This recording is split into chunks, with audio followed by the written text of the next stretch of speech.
Hi friends, welcome back to பசியும் ருசியும். இன்றைக்கி பசியும் ருசியுமில் டீ டைம் ஸ்நாக் ரெசிபி பார்க்க போகிறோம். ஆனியன் ரிங் எப்படி செய்கிறது அப்படின்னு பார்க்க போகிறோம். இது கிறிஸ்பியாகவும் செய்யலாம், க்ரன்ச்சியாகவும் செய்யலாம். நான் கிறிஸ்பியாக செஞ்சுருக்கேன் இன்றைக்கி. க்ரன்ச்சியாக எப்படி செய்கிறது அப்படிங்கிறத உங்களுக்கு நான் சொல்லியிருக்கேன். ஸோ ஸ்கிப் பண்ணாமல் தொடர்ந்து இந்த வீடியோவை பாருங்கள். இதுக்கு தேவையான பொருட்கள் என்னென்னு பார்த்துலாம்.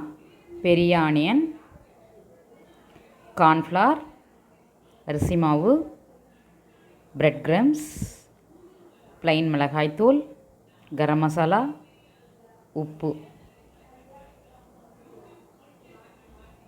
ஆனியன் கட் பண்ணிக்கலாம். தோல் ரிமூவ் பண்ணிவிட்டு வச்சுருக்கேன். இது மாதிரி சிங்கிளாக எடுத்துக்கணும், டபுளாக இல்லாமல். சிலது பார்த்தா டபுளாக இருக்கும். ஆனியனில் இந்த மாதிரி ஹெட் பார்ட்டை ரிமூவ் பண்ணிடணும். ரிமூவ் பண்ணிவிட்டு திக்காக ஸ்லைஸ் பண்ணி எடுத்துக்கணும். தின்னாக ஸ்லைஸ் பண்ணால் கட் ஆகிடும், ரவுண்ட் ஷேப்பாக எடுக்க முடியாது ரிங்கு. ஸோ கொஞ்சம் திக்காக எடுத்துக்கணும்.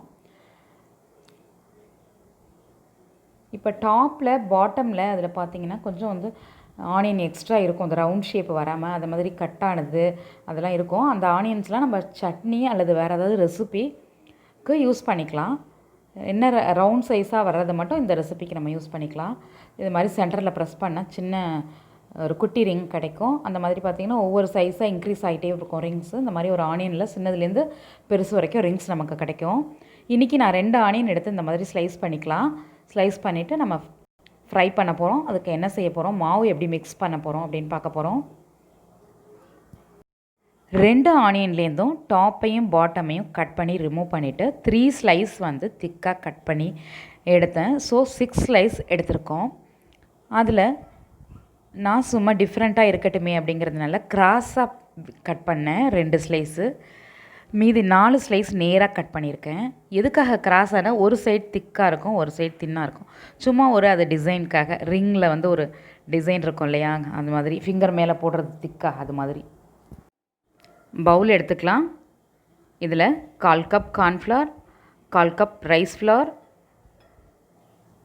1/2 ஸ்பூன் மிளகாய்த்தூள், ப்ளைன் மிளகாய்த்தூள், 1/2 ஸ்பூன் கரம் மசாலா, அப்புறம் தேவையான அளவு உப்பு, இதெல்லாம் சேர்த்துக்கலாம்.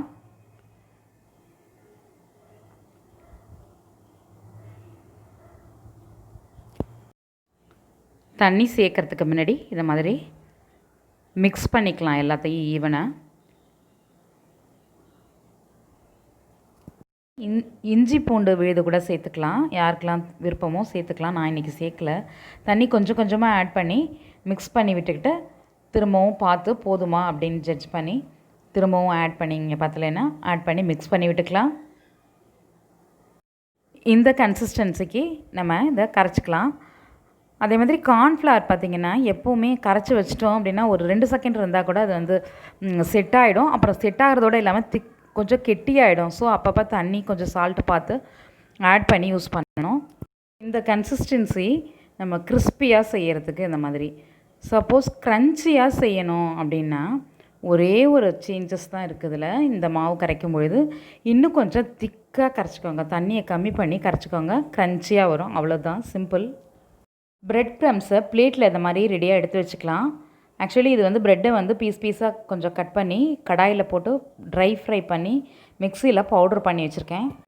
ஒரு ஆனியன் ரிங் எடுத்து இந்த மாவில் நல்லா கோட் பண்ணி எடுக்கணும். 2-3 தடவை அந்த மாதிரி மிக்ஸ் பண்ணி விட்டு எடுத்து அதை பிரெட் க்ரம்ஸில் ஆட் பண்ணணும்.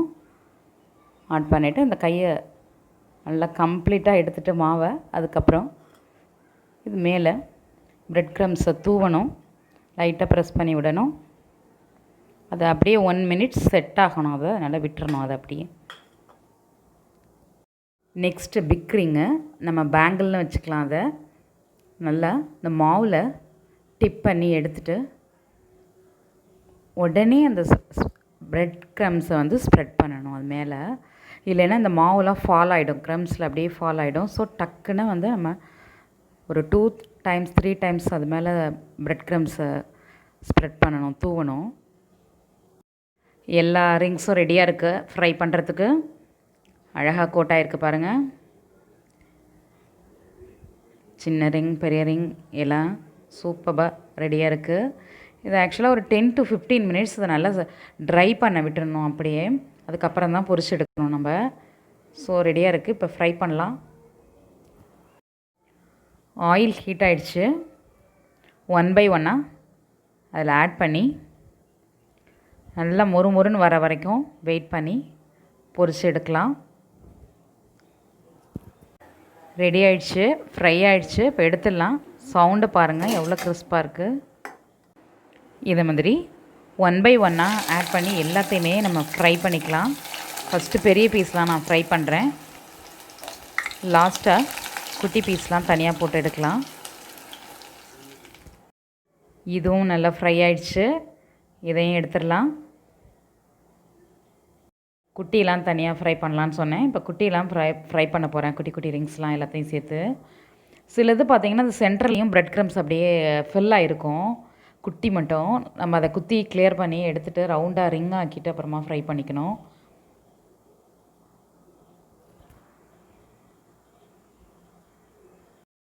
குட்டியும் ரெடி ஆகிடுச்சு, எடுத்துடலாம்.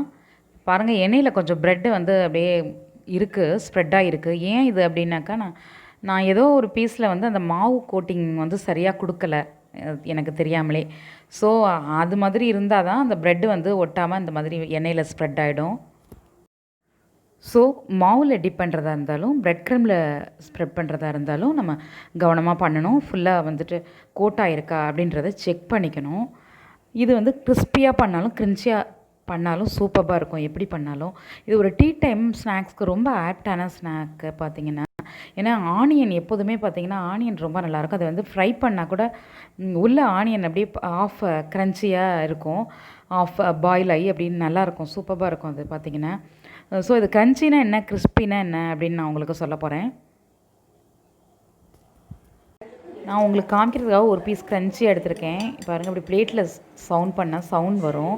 கையால் டக்குன்னு உருக்கிட முடியாது. இதை திக்கு கிறிஸ்பி தான் க்ரன்ச்சி அப்படின்னு சொல்லுவாங்க. இது பாருங்கள் இந்த பீஸ் பாருங்கள், கையால் நொறுக்கும் போதே நொறுங்கும், சவுண்டு கேட்குது பாருங்கள். சாப்பிடும்போது கிறிஸ்பாக இருக்கும். தின் கிறிஸ்பி அது வந்து கிறிஸ்பின்னு சொல்லுவோம். திக்கு கிறிஸ்பியை க்ரன்ச்சின்னு சொல்லுவோம். That's all. சூடாக இருக்கும் பொழுது கொத்தமல்லி குட்டி குட்டியாக கட் பண்ணி இது மேலே ஸ்ப்ரெட் பண்ணால் அந்த வாசனை சூப்பராக இருக்கும், ஆனியனும் கொத்தமல்லியும் சேர்ந்து. ஹாய் ஃப்ரெண்ட்ஸ், இந்த வீடியோ உங்களுக்கு பிடிச்சிருந்தா லைக் பண்ணுங்கள், உங்கள் ஃப்ரெண்ட்ஸ் கூட ஷேர் பண்ணுங்கள். என்னோடய நெக்ஸ்ட் ரெசிபி உங்களை தேடி வந்துக்கிட்டே இருக்குது. பார்த்து என்ஜாய் பண்ணுங்கள். இது பசியும் ருசியும். பார்த்து சமைங்க, பாராட்ட அல்லுங்க.